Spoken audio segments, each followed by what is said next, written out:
Hey ladies and gentlemen, welcome back to the channel. As always, it is Nick here, back with your daily crypto news and analysis. And today we're going to be talking about Quant Network, aka QNT. So let's just dive in and let's start off with this article going all the way back to 2016.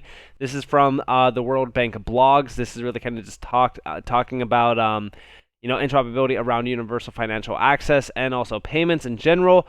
Now, the reason why I bring this up is because of the announcements that we just recently seen at CBOS 2022, which we will be talking about. Also, yes, we will be talking about XRP in this video as well. So let's really kind of just talk about what's happening in this article. So they're talking more so about this convenient, affordable, fast, seamless, and secure way of transacting through electronic payments. Obviously, this entire system is extremely broken. We know that on the surface it looks great when you are, going to the, we'll say, grocery store, or if you're going to the mall, whatever, and you're sliding your card, you're doing the tap to pay, whatever. It feels great, right? It feels like things are really kind of streamlined. But then you get home and you look at your bank account or you look at your credit card statement, and it's a pending charge. It's not settled instantly. It's going to take a few days. That's the story of payments right now, especially in the United States. I mean, obviously everywhere is different with how things are processed, but for the most part, you guys get the idea. Almost everything is a pre-approved payment. Most of the things are not settled in near instant times. Sometimes transactions do fail, and it's a pretty high failure rate if you look at the statistics behind cross-border payments or just payments in general. We need something new. And, since 2016, a ton of information has blossomed. A ton of, innovations has blossomed as well. And we do see over here from the World Economic Forum, actually, defining and measuring payment interoperability. Now, this is from April of this year. We do see a thriving competitive range of digital payment methods readies countries to better connect to global trade in today's digital age. Now, when we really kind of looked at this, I believe that we made a video on this. I'm pretty sure that we did.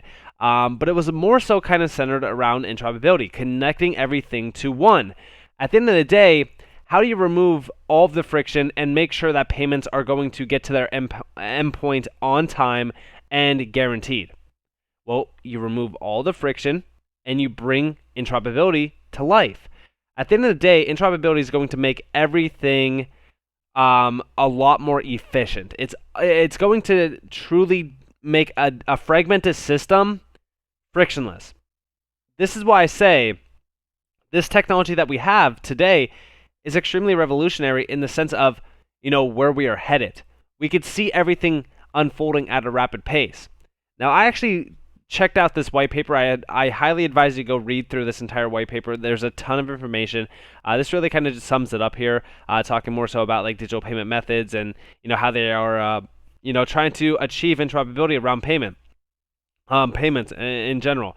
They do also talk about cross-border payments in this white paper as well. It's a great white paper to really kind of read because everything that we have seen is moving extremely fast.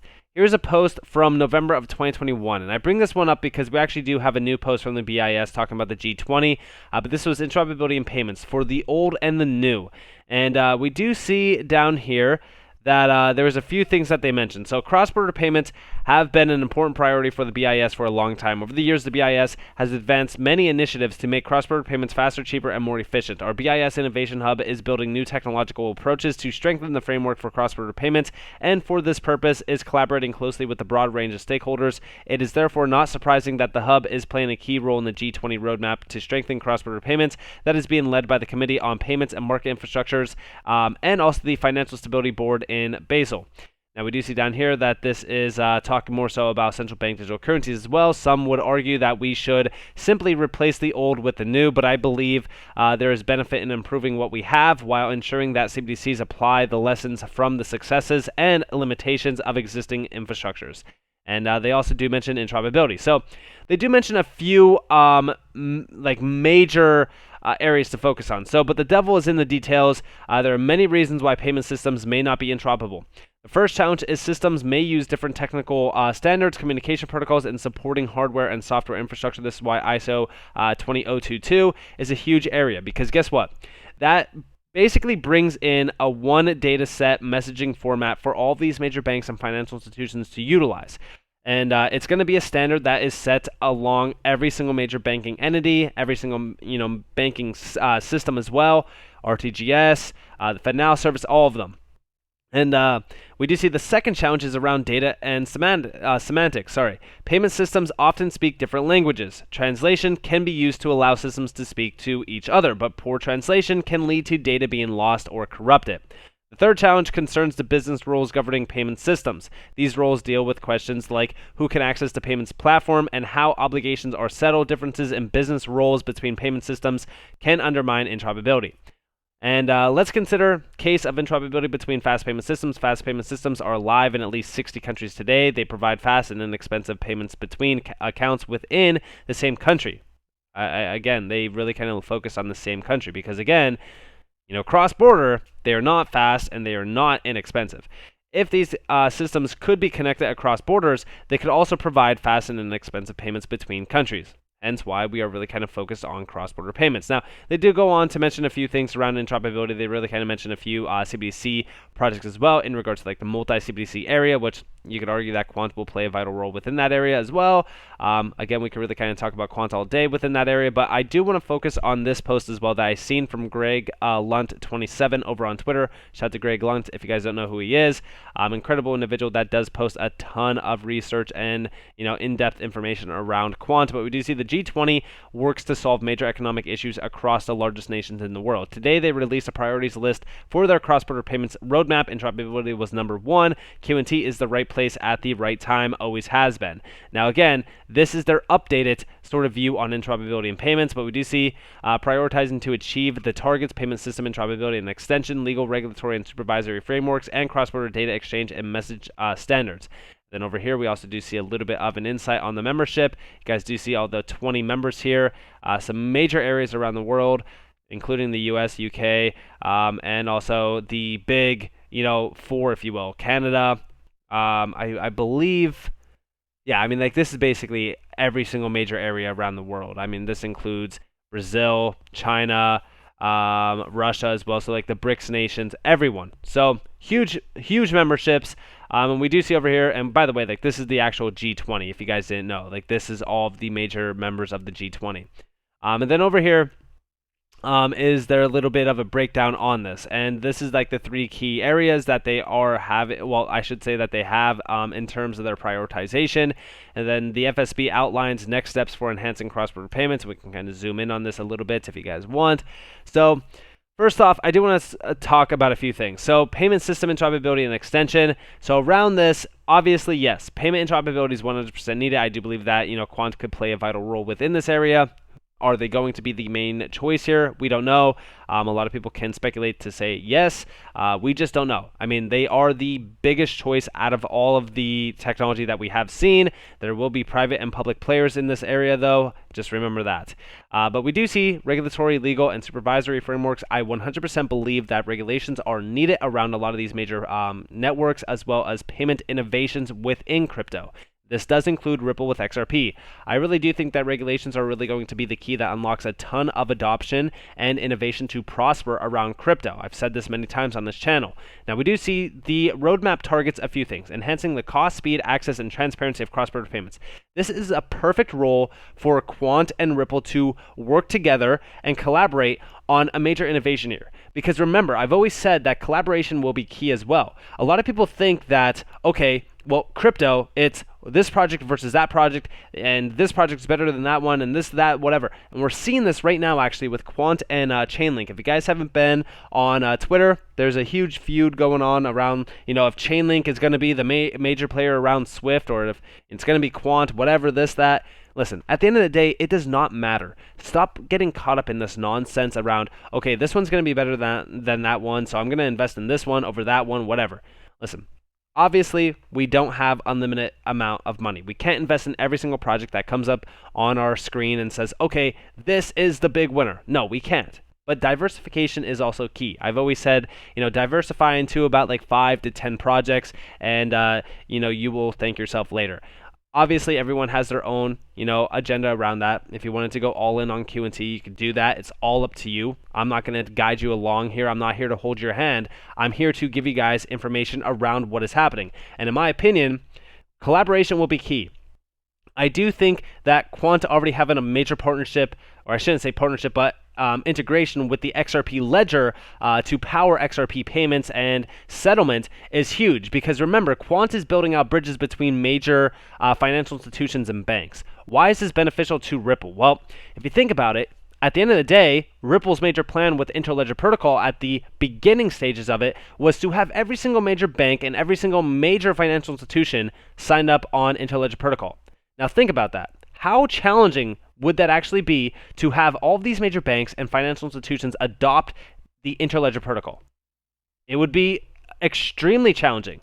So Quant going out to bat for Ripple and gaining a ton of major partnerships with names like LAC Chain, and also we've talked about MEXC, obviously connections to thousands of plus banks, and then also with what Ripple posts on their website about piecing together the Latin or the Latin area, which by the way Quant is playing a vital role in as well, really kind of solidified my viewpoint on this connection here. In my opinion, when we look at what's happening around cross-border payments, and when we look around what's happening with a lot of these major areas, I believe that companies like Quant and Ripple will converge together to really kind of disrupt the core process around some of these major areas. Cross-border payments has always been the focus point, to me at least, when it comes to XRP and Ripple. Interoperability, 100% needed. I do think that Quant is the key that really unlocks interoperability. So I believe that when we look at a lot of these major projects, like even Zinfin, which by the way, yes, Quant does offer support for XDC on the Overledger network. Again, I believe that that is interconnecting and really kind of connecting the trade finance area to crypto as well, to utilize DLT for settlement, to digitize documents as well. There's a lot of areas of focus here. I could go on for days about how big Quant could essentially be if this is the case. That's how I look at this. But they also do mention the Bank of England, the deputy governor of the Bank of England, which, by the way, I've always said England is 100% ready. They say over the past 2 years, the FSB, working with the standard-setting bodies, has developed analysis and best practice on cross-border payments. Today's note on prioritization and the way forward sets out how these practical tools can be leveraged for action in support of the G20's 2027 targets. So by 2027, we are going to be seeing a huge innovation happening. Now, you guys probably realize that this video is getting a little bit long, and I did mention in the beginning, talking about interoperability, CBOS 2022. And what do I mean by that? Well, when we actually look at what CBOS 2022 brought to us, it was all centered on interoperability. And a lot of it was centered on also real-time instant security settlement. For an example, we do see over here from Rebecca Hackworth, we do see it's all about real-time / instant security settlement. I wonder how that can happen, CBDCs. We do see here, engage via the CBOS app.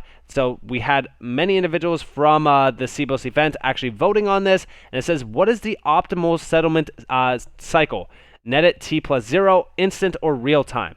So this just means 1 day or 2 days plus. The one we're currently using is like 2 days plus in terms of settlement. So they want, the same day settlement or instant or real time. Listen, it's no surprise that we will essentially see real time or instant settlement. I believe that this will be unlocked. Now, how do we unlock this? It's most likely going to be through CBDCs or innovations, like I said, on-demand liquidity settlement through XRP, which is centered on cross-border payments. Ripple has made this plan. They have been, dedicated to innovating and disrupting the cross-border payment market, and I do believe that they will be successful in their mission. But I don't believe that that Interledger Protocol is going to be the big one that connects everything and is the interoperability layer. I believe that that is Quant with Overledger. I think that they've made their name clear at this event, CBOS as well. I just talked about this in yesterday's video as well, talking about interoperability, talking about what Quant is doing, and talking about all the major names at CBOS. I think that, if anything, what we can take from this event is everyone is ready. Every single major financial institution, every single major name around finance is ready.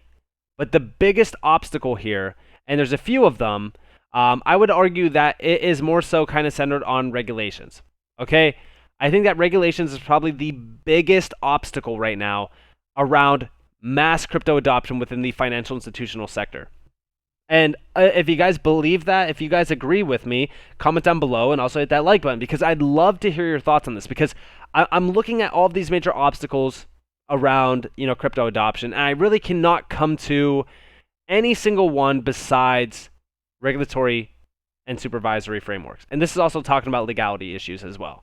Because remember, I mean, crypto is still a very new and early market. Although a lot of people want to say that, it's not because it's, been around for over a decade, it's still extremely early. I mean, some people would argue that even the internet is still very early in its stages as well. So to me, things are definitely moving fast. I believe that a lot of collaboration is key as well. I think that we will see a lot of collaboration around digital assets and digital systems. Let me know what you guys think about that as well down in the comments below. But if you guys did enjoy this video, definitely hit that like button, subscribe, turn notifications on if you guys want more free content. You guys are more than welcome to follow me on Twitter and join the free Discord down in the description below. As always, up to you all. Have a beautiful day, beautiful night, wherever you guys are in this beautiful world. This has been Nick. Peace out, guys.